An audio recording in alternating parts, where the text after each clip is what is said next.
নমস্কাৰ বন্ধু বান্ধৱীসকল, আজি মই এটা পাভ মাছৰ ৰেচিপি লৈ আহিছোঁ। আহকচোন চাওঁ কেনেকৈনো বনাওঁ।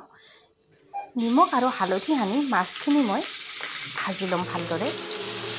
আৰু এইফালে এয়া মই 2 ধৰণৰ সৰিয়হ লৈছোঁ মিক্সাৰ জাৰটোত।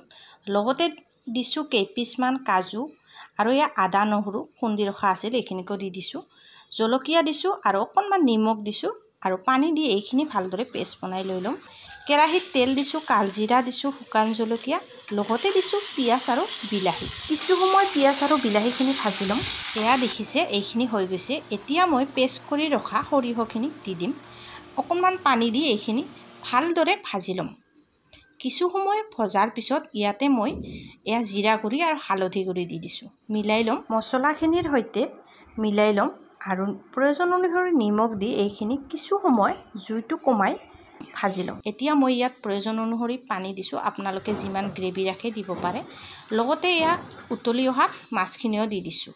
একেবাৰে শেষত কেঁচা জলকীয়া দি এইখিনি মোৰ হৈয়ে গ'ল। আপোনালোকৰ পিছে মোৰ এই পাভ মাছৰ ৰেচিপিটো চাই কেনে লাগিল জনাব দেই। ভাল লাগিলে লাইক এটা কৰি দিব, লগতে কমেণ্ট এটা কৰিব। আজিলৈ আহিছোঁ তেন্তে, আকৌ লগ পাম। বাই এভৰিৱান।